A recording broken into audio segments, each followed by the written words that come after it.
how many fingers am I holding up? 7. The movie opens by showing Bruce Nolan, a television field reporter for Eyewitness News in Buffalo, New York. Bruce lives with his girlfriend, Grace, and their dog. He believes that his life is full of bad luck. Everything seems to go wrong every day, from his favorite team losing games to dealing with his dog making a mess in the house and getting stuck in traffic. Meeting started without me. This is my luck. His biggest dream is to become a news anchor, but he blames his bad luck for not getting the position. His main competition is Evan, a talented reporter who also wants to become the news anchor. Bruce and Evan are rivals, and when Bruce finally arrives at the office, Evan doesn't miss a chance to make fun of him for the silly and pointless stories he covers. That same day, Bruce's boss, Jack, sends him to Niagara Falls to cover the Maid of the Mist boat tour live for its 506th anniversary. Bruce is excited, thinking this story might finally bring him closer to his dream job as a news anchor. He even calls Grace to share the good news before the live broadcast begins. During the broadcast, Susan, one of the anchors, announces that Pete Feynman, her co-anchor, is retiring after 33 years. She also reveals that his replacement will be Evan Baxter. Bruce hears all of this through his earpiece, and his heart sinks. Grace, watching everything live on TV, is also shocked when the broadcast cuts to Bruce at Niagara Falls. He sarcastically congratulates Evan and then starts blaming the company for not giving him a chance to become an anchor. His behavior becomes more and more chaotic. Bill? No, come on. Why do you think I didn't get the anchor job? Any problems? I don't want... Is it my hair, Bill? Or like the Great Falls? Eroding. Cut the feed. Forcing the station to cut the live feed. Bruce gets fired and is thrown out of the office with his belongings. Is the motivation that I needed. I'll see you on Channel 5. What are you doing over there? You okay, man? Yeah, you better keep walking. That's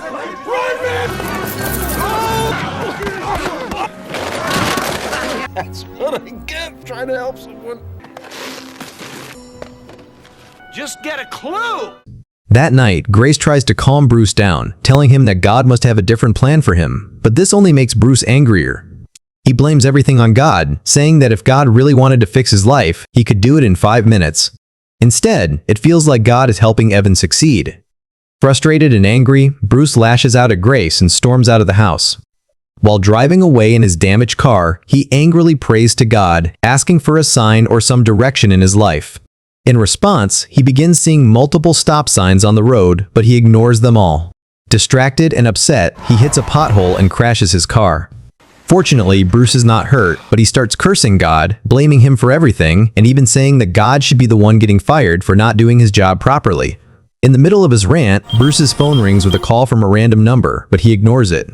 The next morning, Bruce receives another call from the same unknown number. Frustrated, he throws his phone out of the window, smashing it. Later, as he steps outside to deal with his dog making a mess, Bruce is shocked to see his broken phone still ringing with the same number. Curious and confused, he decides to call the number back. On the other end, a voice mentions a job opportunity and gives Bruce an address for an interview. Bruce goes to the address and finds a plain white building that seems completely empty. The only person there is a cleaner who tells him that the interview is on the 7th floor. Bruce arrives on the 7th floor and is surprised to see the same cleaner, but now dressed differently. Disappointed, Bruce turns to leave, but the cleaner removes his uniform, revealing a white suit underneath. It turns out that he is actually God. God begins telling Bruce detailed information about his life and shows him a small drawer that supposedly contains everything about him, his thoughts, words, and actions. God then reveals his true identity as the creator of heaven and earth. Skeptical, Bruce decides to test him. Okay, how many fingers am I holding up? If you can't do it, man, that's cool. 3, 6, 8, Okay, how many now? 7. Then God makes an unexpected offer. He gives Bruce his job and powers, saying that once Bruce leaves the building, he will have all of God's abilities and responsibilities. Thinking it's all a prank, Bruce just laughs and leaves the building. Soon, Bruce notices strange things happening to him. Start! I was lucky. Curious, he goes to a restaurant and tries to move the salt and pepper shakers without touching them, and to his surprise, it works.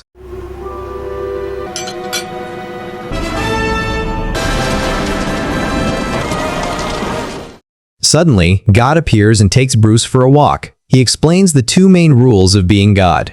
First, Bruce cannot tell anyone that he has God's powers, and second, he cannot use those powers to interfere with free will.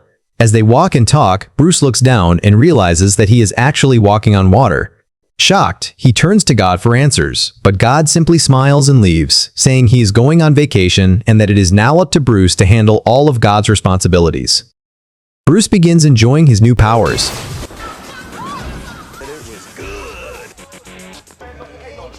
Look, it's the hero. I do not wish to fight, so as soon as you apologize, I shall absolve you. You want me to apologize, right? Apologize. Then he comes out my butt, then you get your sorry.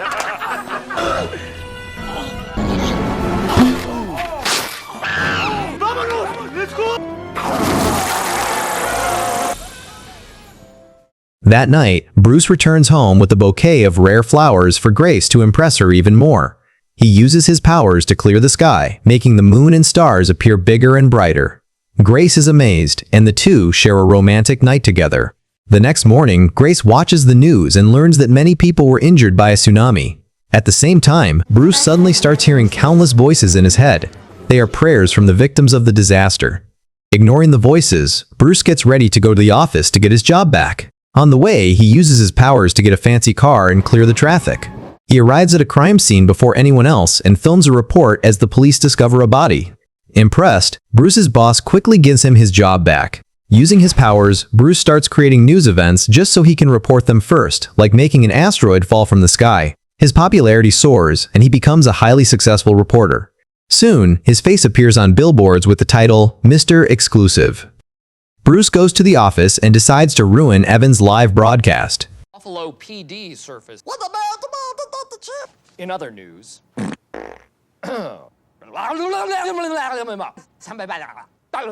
That night, Bruce takes Grace to a fancy dinner. Grace hopes he's going to propose, but instead, Bruce proudly announces that he got the anchor job and that Evan was fired.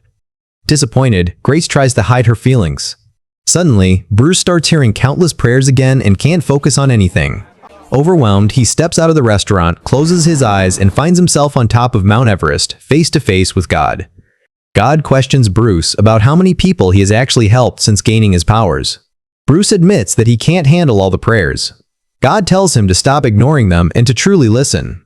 Bruce goes home and tries to organize the prayers he's hearing by sorting them into files and notes, but nothing works.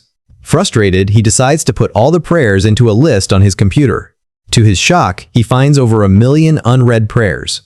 Overwhelmed, he selects yes to answer all of them at once. But soon after, he receives another 3 million unread prayers. Panicking, Bruce once again selects yes to all of them without thinking. That night, Bruce throws an office party to celebrate his new position as an anchor. Missing Grace, he steps away from the crowd to be alone for a moment. Suddenly, Susan arrives and, without warning, kisses him. At that exact moment, Grace walks in and sees everything. Heartbroken, she storms out. Bruce tries to explain that it was an accident, but Grace refuses to listen and breaks up with him. Upset, Bruce ends the party by triggering the fire alarm and sprinklers, sending everyone home. The next morning, Bruce tries to convince Grace to take him back, but she refuses. Desperate, he attempts to use his powers to change her mind, but it doesn't work because interfering with free will is against the rules.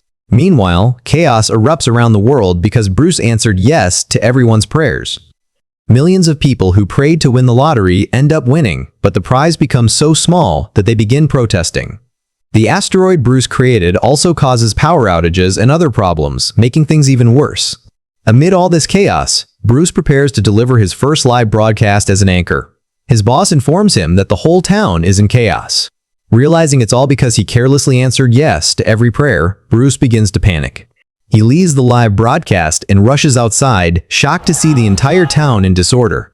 People are rioting and everything is being destroyed. Panicking, Bruce calls out to God for help. Suddenly, he finds himself back in the same place where he first met him. Desperate, Bruce begs for help. God calmly tells him that everything is fixable and that he has the power to set things right himself. The next day, Bruce decides to fix everything. He waits in traffic like everyone else, helps a man repair his car, and even gives the anchor position back to Evan. He also trains his dog to pee outside and helps a homeless man. That same day, Grace's friend stops by Bruce's house to pick up her things. She mentions that Grace prays for him every night. Curious, Bruce checks his list of prayers and finds Grace's messages.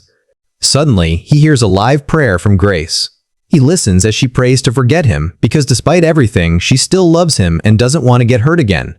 That night, Bruce breaks down in tears and decides to give up being God. He surrenders everything, admitting that he can't handle the responsibility. Suddenly, a truck hits him. Bruce finds himself face to face with God once again. God gently tells him to pray for what he truly wants. This time, Bruce doesn't pray for himself.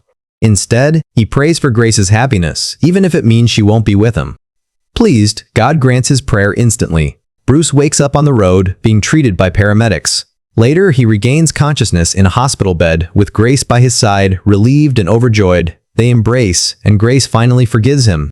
In the final scene, Bruce returns to his job, doing lighthearted news reports and covering small but meaningful stories around town. He seems content and at peace with his life.